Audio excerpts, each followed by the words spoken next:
আমার দিদিমা খুব অল্প বয়সে বিধবা হয়ে যান।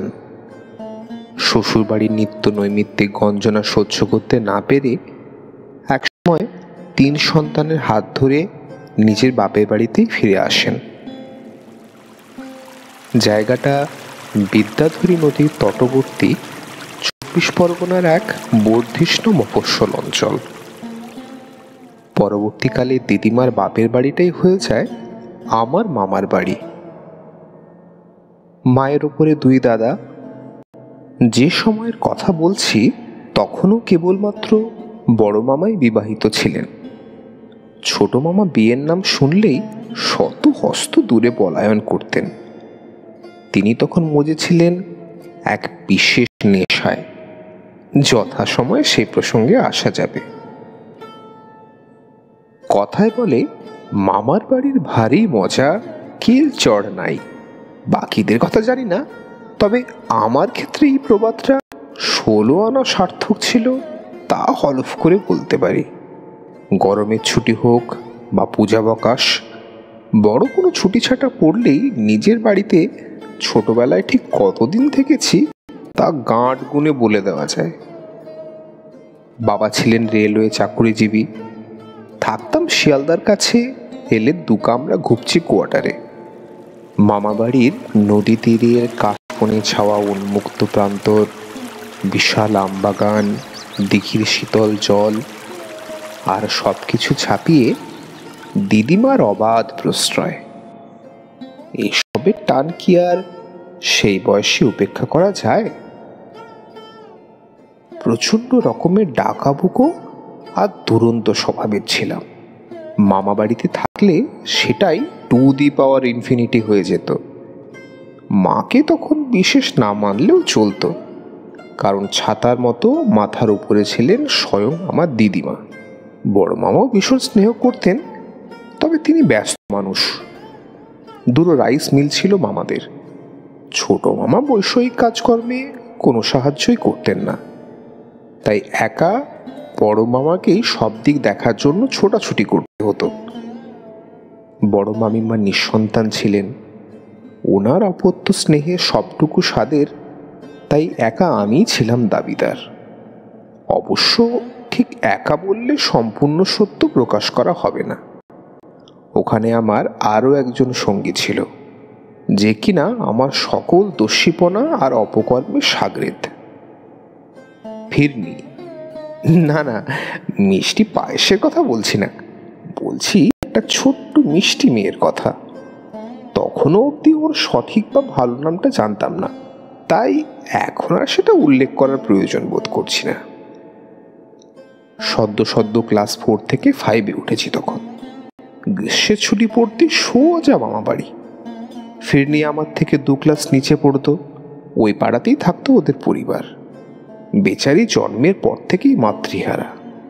বাবাও সন্তানের ব্যাপারে উদাসীন। এছাড়া বাড়িতে শুধু অসুস্থ এক ঠাকুমা। আমার দিদিমা আর মামিমাই একরকম কোলে পিঠে বড় করে তুলেছিল ওকে। সেবার পৌঁছাতেই ফিরনি দৌড়ে এসে রিপোর্ট করলো, ছোট মামার খবর আছে। না না, প্রজাপতি প্রণয়ের কোনো খবর নয়, আর থাকলেও সেটাতে আমাদের কৌতূহল তেমন বেশি থাকার কথা নয়। ছোট মামা মানুষটা চিরকালই একটু অন্য ধারার। সাংসারিক কাজকর্ম যে বিশেষ করতেন না তা আগেই বলেছি। আবেগের ঘোরে চলা, আত্মভোলা প্রকৃতির। শোনা যায় একবার বারুণীর মেলায় আসা সাধু সন্তদের সাথে মিশে প্রায় বিবাগী সন্ন্যাসী হয়ে যাচ্ছিলেন আর কি। বিস্তর দিব্যি টিব্বি দিয়ে প্রায় পায়ে সেধে ঘরে ফেরাতে হয়েছিল।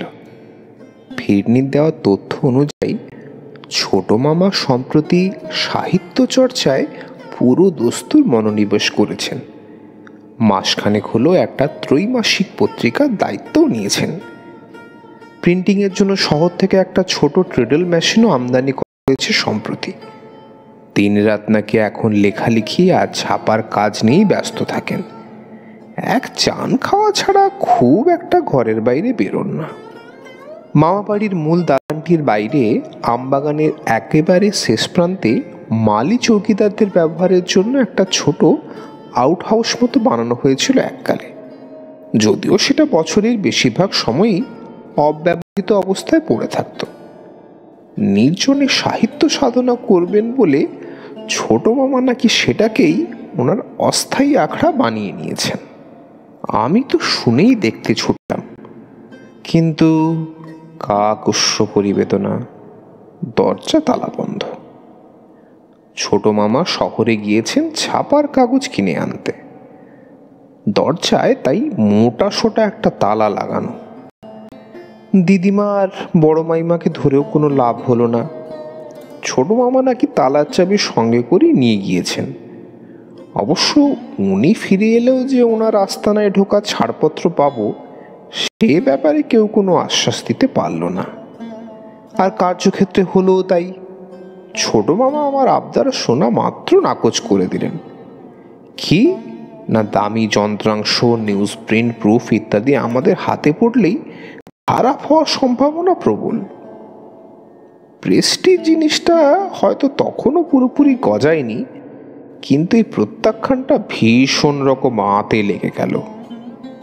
সাময়িকভাবে রনে ক্ষান্ত দিলেও মনে মনে পুরোপুরি কিন্তু আশা ছাড়লাম না। দিন কয়েক গড়াতেই একটু আধটু বুঝতে পারলাম ব্যাপারটা খুব সাধারণ সাহিত্যকর্ম নয়। আর তাই যদি হতো তাহলে এর মধ্যে এত গোপনীয়তা আর রাগঢাক থাকতো না।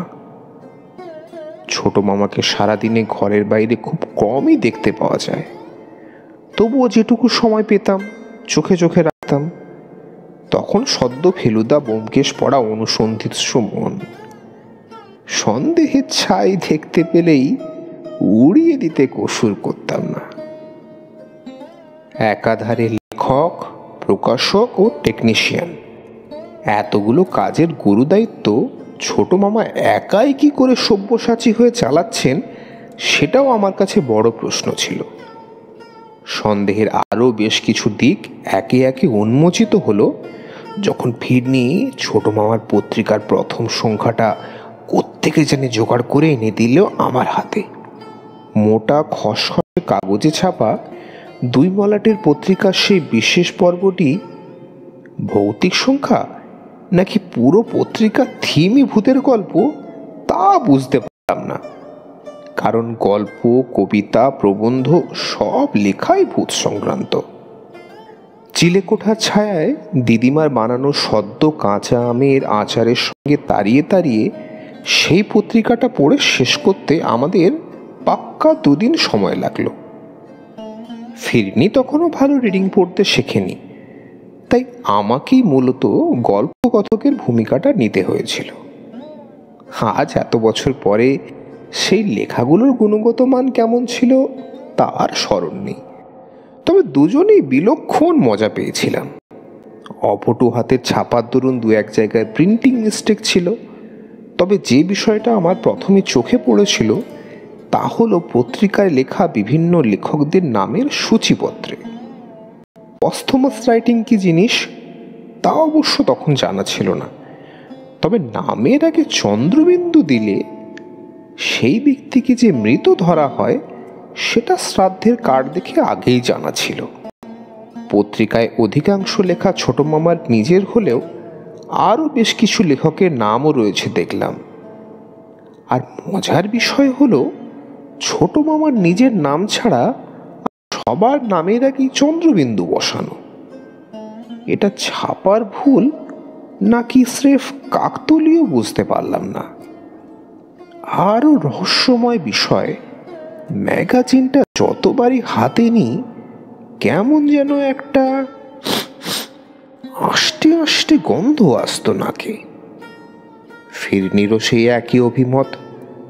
সুতরাং এই ফিসি ব্যাপারটার পূর্ণাঙ্গ তদন্ত না করলেই নয়। তবে মুখে বলা সহজ হলেও ওই রহস্যময় গোপন ডেরায় ঢোকা ছাড়পত্র যে এমনি এমনি পাওয়া যাবে না তা বলাই বাহুল্য। ছোটদের তো বটেই, বাড়ির অন্যান্য প্রাপ্তবয়স্ক সদস্যদেরও সেখানে প্রবেশ সম্পূর্ণ নিষিদ্ধ। অতঃকিম দিন রাতের অধিকাংশ সময় ছোট মামা সেই ঘরেই অতিবাহিত করেন। অনেক রাত অবধি কাজ করে ওখানেই রাখা একটা ছোট্ট তক্তপোষে নিদ্রা যাপন। অন্য সময় বাইরে তালা ঝুলিয়ে ট্যাঁকে চাবি গুঁজে তবেই মামা বাইরে বেরোন। তালা ভাঙা বা চাবির নকল দুটোর কোনোটাই আমাদের পক্ষে সেই সময় করা অসম্ভব ছিল। তাই প্ল্যান করলাম ছোট মামার উপস্থিতিতেই কোনোভাবে চাতুরি করে ওই ঘরটায় ঢুকে পড়তে হবে। একবার ঢুকতে পারলে নিশ্চয়ই মামা দুম করে বাইরে বের করে দিতে পারবেন না। আর দিলেও গুরুত্বপূর্ণ বা নিষিদ্ধ কিছু থাকলে সেটা অন্তত একবার চোখের দেখা দেখে নেওয়া যাবে। অতঃপর আমার দুষ্টু বুদ্ধিতে প্ল্যান ছকে ফেলতে দেরি হলো না। অবশ্যই ফিরনিও আছে সাথে, ওর সাহায্য ছাড়া এই প্ল্যানটা কার্যকরী করা যাবে না। রাত মোটামুটি 9টা নাগাদ ভেতর বাড়িতে খাবার পাত পড়ে। বাড়ির কেউ একজন গিয়ে ছোট মামাকে ডেকে নিয়ে এলে উনি ঘরের দরজায় খিল আর তালা এঁটে মিনিট খানেকের মধ্যেই চলে আসেন। কথাবার্তা এমনিতেই চিরকাল কমই বলেন। খাওয়ার সময় তো একেবারেই ঘাড় গুঁজে চুপচাপ খেয়ে যান। একবারের জায়গায় দুবার কিছু দরকার হলে সেটাও বোধহয় আজকাল চাইতে ভুলে গেছেন। আহারের পর্ব মিটলে এক জগ জল আর দিদিমার সেজে দেওয়া এক খিলি পান গালে দিয়ে মুহূর্তখানেক কালক্ষয় না করে আবার হেলতে দুলতে নিজের গুহায় সেঁধিয়ে যান। আজ সেই রুটিনটাই আমি একটু প্ল্যান মাফিক ঘেঁটে দিলাম। দিদিমার পানের ডিবেতে সারাদিনই পান সাজা থাকে, আর আমি সেই ডিবেটাই কিছু সময়ের জন্য হাফিজ করে দিলাম।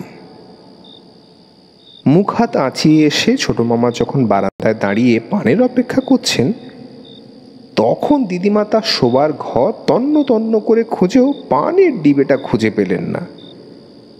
বাধ্য হয়ে বাইরে এসে বললেন, ডিবেটা ওবেলায় কোথায় যে রেখেছি খুঁজেই পাচ্ছি না। তুই ঘরে যা, আমি বরং খুঁজে পেলে কারুর হাত দিয়ে পাঠিয়ে দেব ক্ষণ।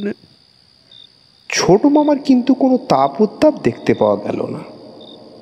যেন পান চিবনো বা না চিবনো দুটোই সমান ওনার কাছে। উনি জলের জগটা নিয়ে বাইরে বেরিয়ে গেলেন। বাগানটা নেহাত ছোট নয়। রাতে দুই বাড়ির মধ্যে চলাচলের সুবিধার জন্য ওনার ফতুয়ার পকেটে একটা মিনি টর্চ থাকে, এটা আগেই লক্ষ্য করেছিলাম। আমি আর ফিরনি তখনও ভেতর বাড়িতে বসে চুপচাপ খেয়ে যাচ্ছি। নিজেদের মধ্যে চোখের ইশারায় গোপনে কথাবার্তাও চলছে। ফিরনি অনেক দিনই রাতে এ বাড়িতে থেকে যেত। সেদিনও নিজের বাড়িতে বলেছিল যে রাতে এখানে থাকবে, আর মামা বাড়িতে বলেছিল রাতের খাওয়া শেষ হলে নিজের বাড়িতে ফিরে যাবে। আমাদের দুটো বাড়ি পরেই ওদের বাড়ি, তাই রাতে ফেরার কোনো সমস্যা নেই। খেয়ে উঠে হাত ধুয়ে আমি প্রথমেই যেটা করলাম তা হলো লুকোনো জায়গা থেকে পানের ডিবেটা আবারও সর্বসমক্ষে নিয়ে আসা। মানদা মাসি, যিনি এ বাড়ির সর্বক্ষণের পরিচারিকা, তারই নজরে পড়ল আগে। দিদিমাকে হাঁক দিয়ে বললেন, ও মা, এই যে গো তোমার পানের ডিবে, তা যদি বলো তো ছোট বাবুকে কি দিয়ে আসবো এক্ষুনি? আমিও এই সুযোগটার জন্যেই তককে তককে ছিলাম। দিদিমা কিছু বলার আগেই আমি আগ বাড়িয়ে বললাম, আমি যাব দিদুন। সকলের খাওয়া দাওয়ার পর দিদুন, মামিমা, মানদা মাসি এরা খেতে বসতেন। তখনও ওদের খাওয়া বাকি। আমার এই অযাচিত আগ্রহে কেউ কোনো সন্দেহ প্রকাশ করল না। দিদুন শুধু একবার জানতে চাইল, তুই যেতে পারবি দাদা? আচ্ছা ঠিক আছে, তবে যা। আমার বিছানা থেকে টর্চটা নিয়ে যাস মনে করে। ফিরনি আমার পাশেই ছিল। বেরোতে বেরোতে বললাম, তবে একসাথে আমি ফিরনিকে ওর বাড়ি ছেড়ে দিয়ে আসছি। মা আর মামিমা পাশাপাশি খেতে বসেছিলেন। কেন জানি ওরা দুজন আমার কথা শুনে পরস্পরের দিকে তাকিয়ে মুচকি হাসলেন, যদিও কেউ কোনো আপত্তি করলেন না। দিদিমার 5 শেলের বিরাট টর্চটা হাতে ধরে ফিরনিকে নিয়ে বাগানের পথ ধরলাম। আকাশে আধফালি চাঁদের অস্পষ্ট আলোয় চারপাশ কেমন রহস্যময় ফ্যাকাশে লাগছে। ফিরনি একটু সরে এসে আমার গা ঘেঁষে চলতে শুরু করলো। কিরে, সব মনে আছে তো? দেখিস আবার ভেতরে গিয়ে যেন ঘুমিয়ে না পড়িস। আজ সারা দুপুর টেনে ঘুমিয়ে নিয়েছি, এখন সারা রাত জাগতে বললেও কোনো চিন্তা নেই। সারা রাত অবশ্য জাগার প্রয়োজন নেই। আমাদের কার্যসিদ্ধির জন্য রাতের প্রথম প্রহরই যথেষ্ট। ছোট মামা শুধু একটু অন্যমনস্ক থাকলেই হলো। শুকনো পাতায় মচমচ শব্দে চারপাশে নির্জনতা চিরে আমরা গুটি গুটি পায়ে এগোতে লাগলাম। আজ 4 দশক পেরিয়ে এসে ভাবি, ছেলেবেলায় নিছক অ্যাডভেঞ্চারের লোভে কতই না ডানবিটে করেছি। আমার সেই দুঃসাহসী পরিকল্পনায় ফিরনিও যে এক কথায় কিভাবে রাজি হয়ে গিয়েছিল তাও কম বিস্ময়ের নয়।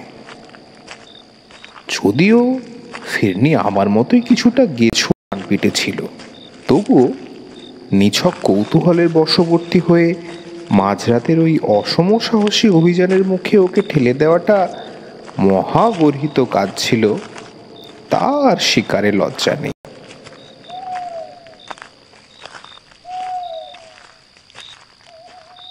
ছোট মামার ঘরের সামনে এসে ফিরনিকে ইশারা করতেই ও চট করে ছুটে ঘরের পেছনের দিকটায় লুকিয়ে পড়ল। আমি সন্তর্পণে হাতে টর্চটা বাগিয়ে ঘরের দরজায় কড়া নাড়লাম। 1 বার, 2 বার। ছোট মামা, ও ছোট মামা। ঘরের ভেতরে অবশ্য কোনো আওয়াজ প্রথমেই শোনা গেল না। আরেকবার কড়া নাড়তে যাব, অমনি ভেতর থেকে ছোট মামার সাবধানী গলা শোনা গেল। কে? আমি টুকাই, তোমার জন্য দিদুন পান সেজে পাঠিয়ে দিয়েছে। 10-15 সেকেন্ড পর অত্যন্ত সাবধানে দরজার একটা পাল্লা সামান্য ফাঁকা করে একটা হাত আর নিজের মুন্ডুটা শুধু বাইরে বের করলেন ছোট মামা।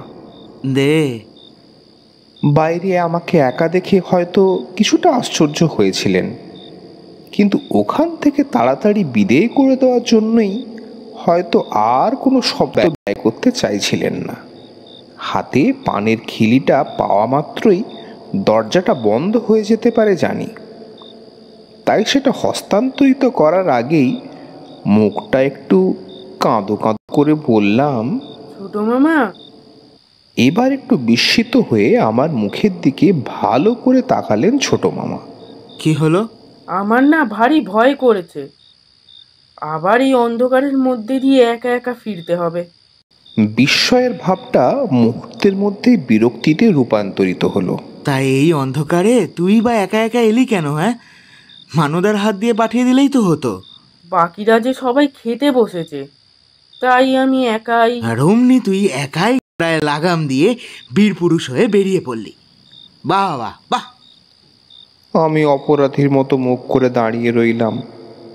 এ মতাবস্থায় যেটা সবচেয়ে বেশি প্রত্যাশিত সেটার জন্যই অপেক্ষা করছিলাম। ছোট মামা হয়তো আরও বকাবকি করতেন, আচমকা কি একটা মনে পড়তেই চমকে থেমে গেলেন। তারপর কেটে কেটে বললেন, খুব ভয় করছে বুঝি?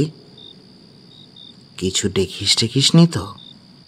আমি তখনও সেই একই রকম অভিব্যক্তি নিয়ে দাঁড়িয়ে রয়েছি দেখে এবার বোধহয় ওনার মনটা একটু নরম হয়েছে। দাঁড়া, পানটা দে আগে। এই বলে আমার হাত থেকে পানের খিলিটা নিয়ে দরজাটা ফিরে ভেজিয়ে দিলেন। আমি আশাহত হলাম না, কারণ বুঝতে পেরেছি ছোট মামা নিশ্চয়ই আমাকে একা একা আর ফিরতে দেবেন না। আর হলোও তাই। সেই একই রকমভাবে দরজার একটি মাত্র পাল্লা খুলে নিজের দড়ি পাকানো শীর্ণ চেহারাটা বাইরে বের করে আনলেন ছোট মামা। দরজায় এবার আর খিল না দিয়ে শুধু আলতো করে ভেজিয়ে দিলেন। ওনার হাতে সেই চেনা পরিচিত মিনি টর্চটা। আমার একটা হাত শক্ত করে ধরে দ্রুত পা চালিয়ে দিলেন দালান বাড়ির দিকে। ফিরতে ফিরতে টুক করে একবার ঘাড় ঘুরিয়ে দেখে নিলাম। ফিরনি পিছন থেকে বেরিয়ে এসে নিঃসাড়ে ছোট মামার ঘরের ভেতরে ঢুকে আবার আগের মতোই দরজাটা ভিজিয়ে দিল। প্ল্যান কাজ করেছে।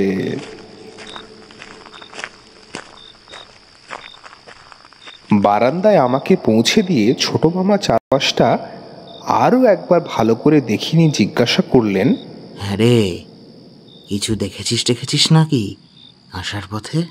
নিচু স্বরে বলা সাবধানী কথাগুলো শুনে আমারও না জানি কেমন সন্দেহ হলো এবার।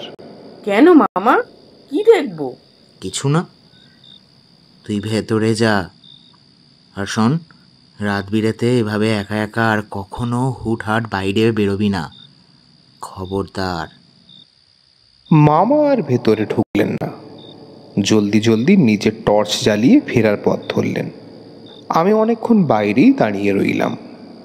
ফিরনিকে বলাই আছে, ঘরে ঢুকেই যেন চারপাশটা দেখে নিয়ে তক্তপোষ বা ওই জাতীয় কিছু একটা আড়ালে লুকিয়ে পড়ে। ছোটোখাটো চেহারা, আমার চেয়েও তখন প্রায় 1 ফুট খাটো, কাজেই ওর পক্ষে লুকিয়ে থাকার সুবিধে সবচেয়ে বেশি ছিল। আসল প্ল্যান অফ অ্যাকশন নেওয়া হবে একটু দেরি করে। এখনই দুদ্দার করে কিছু করতে গেলে ছোট মামা সিধে কান ধরে বের করে দেবেন। কপাল মন্দ হলে 2-4টে চড় থাপ্পড়ও ছুটে যেতে পারে। কাজেই এখন শুধু উপযুক্ত সময়ের অপেক্ষা।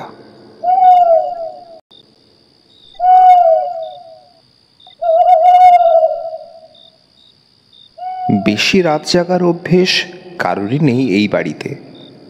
10টা, 10:30টার মধ্যে আলো নিভিয়ে যে যার ঘরে। আমি রাত দিদিমার কাছে শুতাম বেশিরভাগ দিন। পরিশ্রমী মানুষরা সারাদিন কাজের শেষে বিছানায় গা এলানোর কিছুক্ষণের মধ্যেই ঘুমে তলিয়ে যেতেন। আমিও ঠিক সেই সময়টার জন্যই অপেক্ষা করছিলাম। দিদিমা সেদিন যখন জর্দা দোক্তা দেওয়া পান চিবোতে ঘরে ঢুকলেন, আমি তার আগেই গায়ে পাতলা একটা চাদর চাপিয়ে গভীর ঘুমের ভান করে বিছানায় পড়ে রইলাম। খানিক বাদে আমার কপাল আর গালে একবার স্নেহের হাত ছুঁয়ে পাশে এসে দিদিমা শুয়ে পড়লেন। কিছুক্ষণ পর ওনার সুমধুর মৃদু নাসিকা গর্জন শুনে তারপরই চোখ মেলে তাকালাম। ঘর অবশ্য পুরোপুরি অন্ধকার নয়, একটা নীল রঙের নাইট ল্যাম্প জ্বলছিল। ক্রমে চোখ শুয়ে আসতে চারপাশটা আরও স্পষ্ট দেখতে পাচ্ছিলাম। শোবার ঘর লাগোয়া আমবাগানে এলাকা শুরু হয়েছে।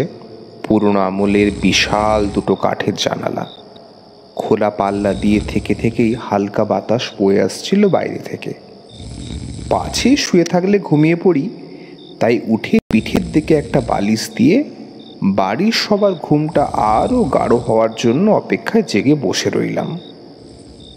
কথা ছিল ফিরনি চুপি চুপি ছোট মামার ঘরের খিলটা ভেতর থেকে খুলে রাখবে, আর আমিও সুযোগ মতো এ বাড়ি থেকে বেরিয়ে ওখানে পৌঁছে যাব।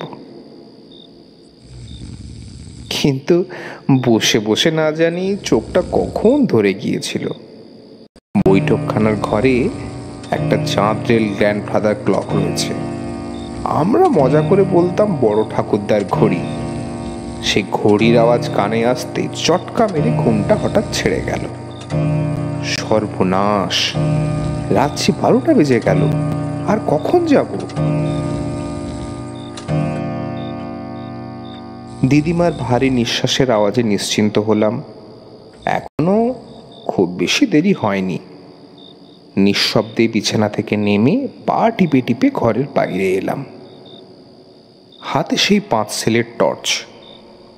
সদর দরজা ভেতর থেকে ভারী খিল দিয়ে আটকানো। বেশ কসরত করে সেটাকে কবজা করতে হলো। বাইরে বেরিয়েই অবশ্য প্রথমে টর্চটা জ্বাললাম না। মাথার ওপর আতফালি চাঁদের আলোয় চারপাশ বেশ ভালোই দেখা যাচ্ছে। ঠিক করলাম এভাবেই এগোনোর চেষ্টা করব। খামোখা আলো জ্বাললে যদি কারোর নজরে পড়ে যাই। বিদ্যাধরী নদীর কথা আগেই বলেছি, এটা মামাবাড়ি থেকে খুব একটা দূরে নয়। এই মধ্যরাতেও সেই নদীর দিক থেকে মাছ ধরা ট্রলারগুলোর ভুটভুট আওয়াজ শোনা যাচ্ছিল। মনুষ্যজাতীয় কিছু শব্দের দরুন এই নির্জন আমবাগানের ভেতরেও একা হেঁটে যেতে তাই খুব একটা ভয় লাগছিল না। বাগানের প্রায় মাঝ বরাবর এসেছি, হঠাৎ পাশে একটা খচমচ আওয়াজ শুনে চমকে টর্চের আলো ফেললাম। ফিরনি। আমি কিছু বলার আগেই ঠোঁটে আঙুল চাপা দিয়ে ইশারা করল। বুঝতে পারছিলাম এতক্ষণ আমাকে না আসতে দেখে ও নিজেই চুপি চুপি বাইরে বেরিয়ে এসেছে। আমাকে কোনো কথা বলতে নিষেধ করে ও শুধু অনুসরণ করতে বলল। ফিরনি সাহস দেখে তো অবাক হয়ে যাচ্ছিলাম, কিভাবে এই মাঝরাতের আঁধারে একরত্তি মেয়েটা বাইরে বেরিয়ে এসেছে। যাই হোক, তখন কথার চেয়ে কাজের দিকে মনোযোগ করার সময়। গুটি গুটি পায়ে পৌঁছে গেলাম ছোট মামার ঘরের সামনে। দরজার পাল্লা সামান্য খোলা, ভেতরে আলো জ্বলছে এখনো। তার মানে হয় মামা এখনো কাজ করছেন, অথবা আলো জ্বালিয়ে রেখে ঘুমিয়ে পড়েছেন। এই আলো আঁধারিতেও ফিরনির মুখে একটা দুষ্টু রহস্যময়ী হাসি দেখতে পেলাম। নিশ্চয়ই ভেতরে কিছু মজার বা আশ্চর্যজনক জিনিস দেখতে পেয়েছে। আমার আগ্রহটাও কয়েক গুণ বেড়ে গেল। আমাকে ইশারায় বলল, তুমি আগে ঢোকো, আমি পিছনে আছি। অত্যন্ত সন্তর্পণে আওয়াজ না করে পাল্লাটা একটু ঠেললাম। ঘরের ঠিক বিপরীতেই দেখতে পেলাম একটা ছোট টেবিলে বসে ছোট মামা ঘাড় গুজে গভীর মনোযোগে খসখস করে লিখে চলেছেন। আমার দিকেই পিঠ, তাই পা টিপে টিপে নিঃসাড়ে ভেতরে ঢুকলেও আমাকে দেখতে পেলেন না। টেবিলে শুধু একটা রিডিং ল্যাম্প জ্বলছে, বাকি পুরো ঘরেই কেমন চাপ চাপ জমাট অন্ধকার। একপাশে ডাঁই করে রাখা পুরনো ম্যাগাজিনগুলো, বেশ কিছু বান্ডিল করা নতুন কাগজ, বোধহয় ভবিষ্যতে ছাপার কাছে লাগবে। প্রিন্টিং মেশিনটাও ঘুমন্ত যন্ত্রদানবের মতো চুপচাপ দাঁড়িয়ে রয়েছে একদিকে। তক্তপোষে টান টান করে মেলা বিছানার চাদর, অর্থাৎ মামার এখনো শোয়ার সময় হয়নি। অনুমান করলাম ফিরনি এই বিছানার নিচেই হয়তো এতক্ষণ চুপচাপ লুকিয়েছিল। ছোট মামা অন্য মনস্কতার সুযোগে বেরিয়ে এসেছে। মোদ্দা কথা, ঘরের মধ্যে আকর্ষণীয় বা সন্দেহজনক কোনো কিছুই চোখে পড়ল না। কিন্তু ঘাড় ফিরিয়ে দেখি ফিরনি তখনও মুখে হাত দিয়ে ফাজিলের মতো এসে যাচ্ছে। এবারও আমাকে ছোট মামার দিকে ইশারা করলো। ব্যাপারটা বুঝতে কিছুক্ষণ সময় লাগলো। ছোট মামা এক মনে লিখে যাচ্ছেন বটে, তবে কোথাও যেন একটা অসঙ্গতি রয়েছে। ভালো করে খেয়াল করতেই বুঝতে পারলাম মামার ঘাড় একদিকে হেলে পড়েছে, ঠিক যেমন পড়তে পড়তে ঘুমিয়ে পড়লে যেমন হয়। কিন্তু ওনার ডান হাত অত্যন্ত তৎপর গতিতে কাজ করে চলেছে। 3 আঙুলের মাঝে থাকা কলমটা ভয়ানক ব্যস্ত হয়ে সাদা পাতার ওপর ছোটাছুটি করছে। আমি মাথা মুন্ডু কিছুই বুঝতে পারলাম না। ছোট মামা যদি ঘুমিয়েই পড়ে থাকেন, তাহলে লিখছেন কিভাবে? নাকি আমরা ঘরের ভেতরে আছি বুঝতে পেরে আমাদের সাথে রসিকতা করার জন্যই এটা করছেন? নির্ঘাত সেটাই হবে। ধরা যখন পড়ে গেছি, তখন আর লুকোচুরি কি প্রয়োজন? আমি সোজা গটগট করে ওনার পাশে গিয়ে ডাক দিলাম, ছোট মামা। পর মুহূর্তে একটা ভয়ানক আর্তনাদ করে ছিটকে পড়লাম। ছোট মামা আমার দিকে পূর্ণ দৃষ্টিতে তাকিয়ে রয়েছেন। সেই চোখ দুটো অসম্ভব উজ্জ্বল সাদা, আর তাতে কালো মণির বিন্দু মাত্র লেশ নেই।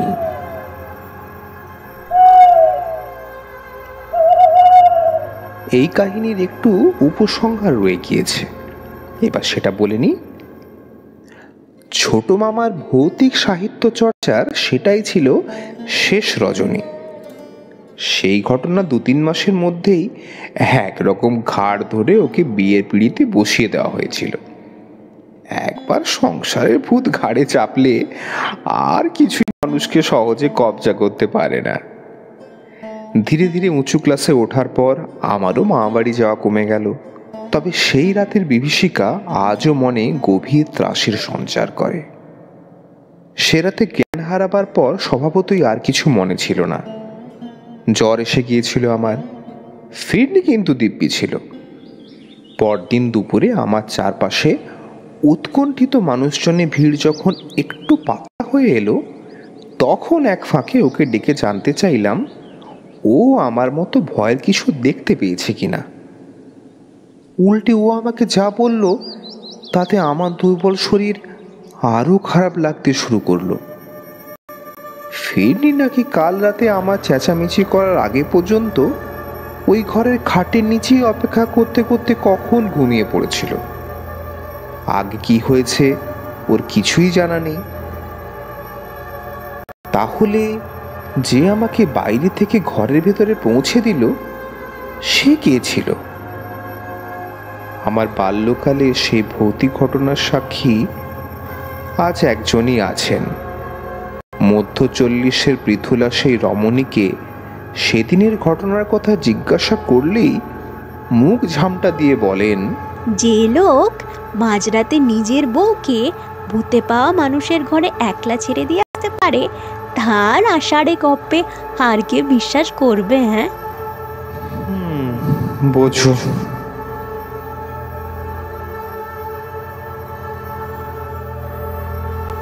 নমস্কার বন্ধুরা, গল্প কল্পদ্রুম চ্যানেলে আপনাদেরকে স্বাগত। প্রত্যেক সপ্তাহে নতুন গল্প এবং কবিতা নিয়মিতভাবে আসতে থাকবে গল্প কল্পদ্রুম চ্যানেলে। আপনাদের সকলের আন্তরিক সহযোগিতায় চ্যানেল এগিয়ে চলেছে গুটি গুটি পায়ে। ছোট্ট একটা অনুরোধ, প্রতিবারের মতোই প্লিজ চ্যানেল সাবস্ক্রাইব করুন। আপনাদের এতটুকু সহযোগিতা আমাদেরকে অনেক অনেক বেশি অনুপ্রাণিত করবে।